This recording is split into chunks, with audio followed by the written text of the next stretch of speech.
Hola Tomás, ¿qué más? ¿Cómo Hola, has estado? ¿qué ¿Qué tal? tal? Bien, ¿Cómo te ha bien, ido? bien. Pues la verdad un poco confundido Y eso, porque cuéntame por qué estás confundido, ¿qué te pasa?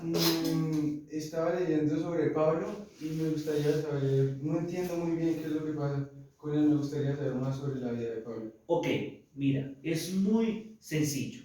Pablo se presenta como apóstol de Cristo. En todas las cartas, ojalá puedas observar, existen tres cartas importantes que me gustaría que algún día tú las aprendieras, ¿no? Se llaman cartas tripaulinas. Entonces, hay una muy interesante que se llama de Efesios, ¿cierto?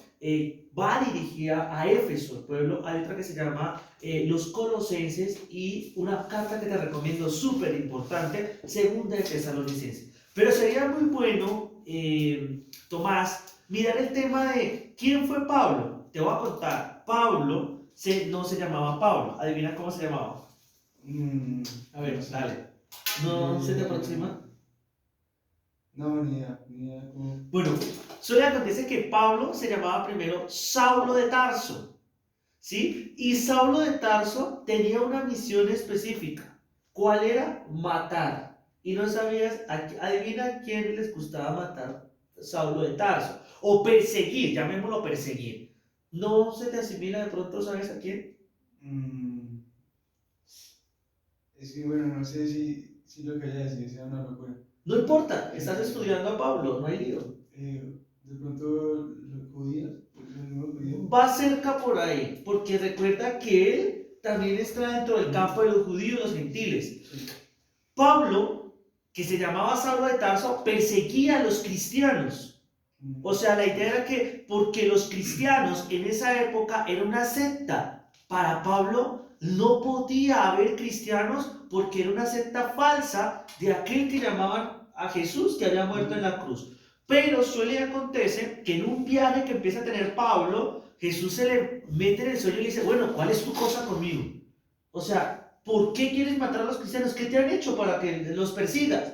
De ahí en adelante, Saulo se convierte en Pablo, apóstol de Cristo, y empieza a mirar y a escribir, porque Pablo fue un estudiado, o sea, digamos, Pablo estudió en la escuela de Gamaliel, y él tuvo su preparaciones y demás. Entonces, ¿qué es lo que hace? Pablo, junto con Pedro, el apóstol, deciden empezar a hacer misión y formar las comunidades, ¿sí? Entonces, te recomendaba las tres cartas, ¿las recuerdas cuál fueron? Sí, no. Tienes uno, mentiras. Entonces, tenemos la de Éfeso, tenemos a la carta a los Efesios, tenemos la de los Colosenses y tenemos la segunda de los Tesalonicenses. Lo más curioso de estas cartas es que en algunas de ellas Pablo las escribe en la cárcel. ¿Por qué las escribe en la cárcel? Porque Pablo estaba preso por Cristo, por predicar a Cristo. ¿Sí? Entonces, ¿qué sucede allí? Al hecho de predicar a Cristo, le dice Pablo, por ejemplo, a la segunda de Tesalonicenses, le dice, gócense, yo me gozo de estar aquí. ¿Por qué? Porque lo asimilo al sufrimiento de Cristo en la cruz, ese mismo dolor. ¿Qué es lo que nos deja el mensaje para que te lleves en tu examen o lo que tú tengas? Pablo dice algo muy interesante. Nosotros debemos de dejar esa antigua humanidad y convertirnos en nuevos hombres, pero unos nuevos hombres en Cristo. O sea, donde, como el árbol de Navidad, todos hacemos parte del árbol, pero hay una persona que es la estrella o la cabeza. Y Pablo dice lo mismo, todos hacemos parte, pero la cabeza es Cristo. Entonces, tenemos nosotros que ser nuevas personas en Cristo. O sea, ser las personas que hacen alusión a la resurrección de Cristo. ¿Sí? Eso es lo que le deja. Por ejemplo, acá en la primera enseñanza que deja la carta a los Efesios, que es una de las cartas tripaulinas, que yo sé que te va a gustar, para que la estudies esta noche hasta muy tarde, dice que la enseñanza que deja la carta es retar a la vieja humanidad. Esto pues dijo y requiero en el Señor, que ya no andéis como los otros gentiles, que andan en la vanidad de su mente. Pablo invita a vestirse de una nueva humanidad donde la imagen de Dios está siendo restaurada. Por ende hace una sensación donde compara la vieja y nueva humanidad así en lugar de mentir, decir la verdad. O sea, él empieza a decir como, bueno, tú mientes, ahora di la verdad. Cambia el enojo por la paz, el robo por la generosidad, el chisme por el ánimo, la venganza por el perdón, la promiscuidad. ¿Sabe qué es la promiscuidad? No, profe, no tengo idea. La promiscuidad hace parte de la parte sexual, aquello como que tú estás, digamos, seducido por la lujuria, por el pecado. Entonces, esa parte de la promiscuidad, o sea, cuando te dicen tú eres muy promiscuo, es la parte, digamos, de que estás muy dado en la parte sexual, pero en pecado, ¿sí? Por el dominio propio. Y por último, en vez de la borrachera, el Espíritu de Dios. Por ello, la señal del Espíritu Santo, según Pablo, es el canto y la música, como cantar juntos, cantar solos, estar agradecidos y estar por debajo de los demás. Entonces, ¿cuál es la enseñanza que te deja la carta de los Efesios? Dejar el hombre viejo por... Muy bien, si ve que ahora sí estás aprendiendo. ¿Y qué nos dice también la carta a los Colosenses? Nos deja una enseñanza muy bonita. La carta a los Colosenses nos dice lo siguiente. Dice, Pablo invita a que ninguna parte de la existencia humana esté fuera del alcance del gobierno amoroso y libertador de Jesús. Nuestro sufrimiento, tentación y carácter moral, todo en lo absoluto debe ser examinado y transformado. Somos invitados a vivir en el presente como si la nueva creación hubiese llegado cuando Jesús se levantó de entre los muertos. Entonces, acá es una invitación que nos hace a vivir en el amor y la libertad de Cristo a través de su muerte. ¿Sí? O sea que por medio de la muerte de Él fuimos liberados, ahora ya no somos esclavos del pecado, ¿sí? Eso es lo que nos deja esa enseñanza. Y te falta una última carta, ¿sabes más o menos cuál es la última carta de esas tripaulinas? ¿La recuerdas más o menos? La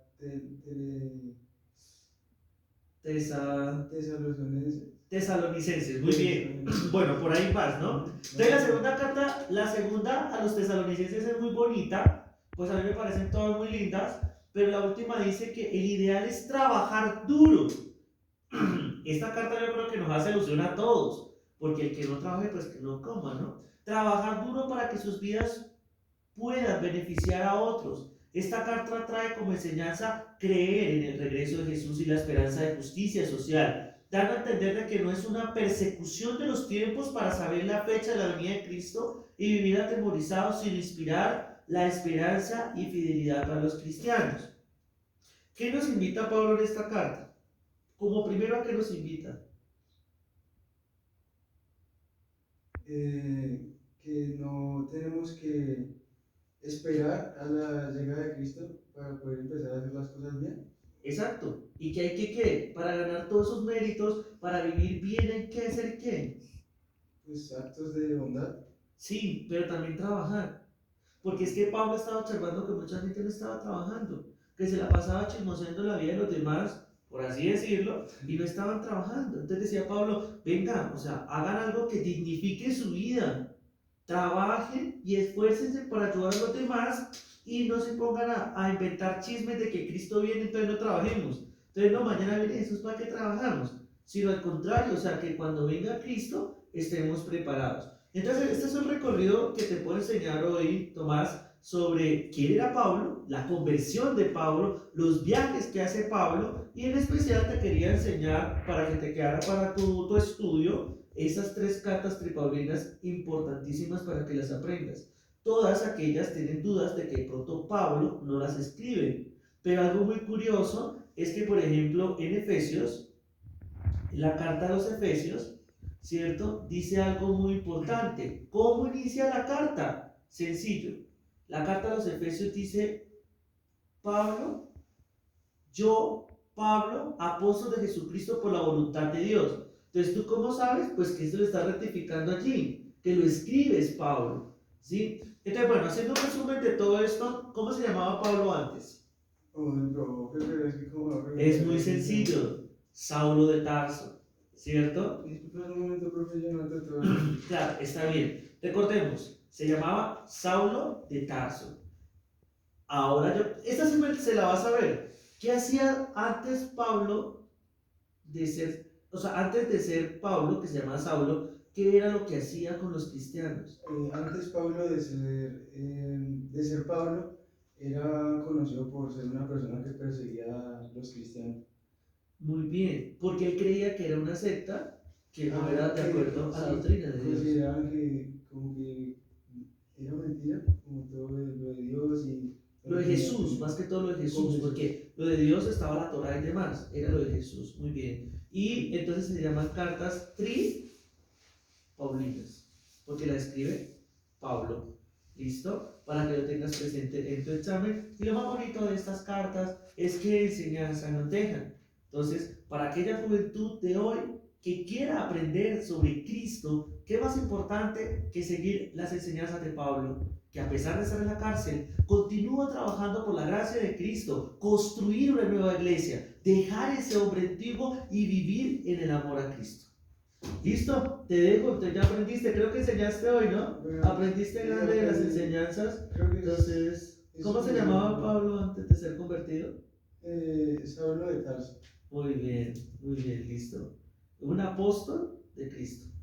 Y nos despedimos como dice Pablo en sus cartas, gracia y paz.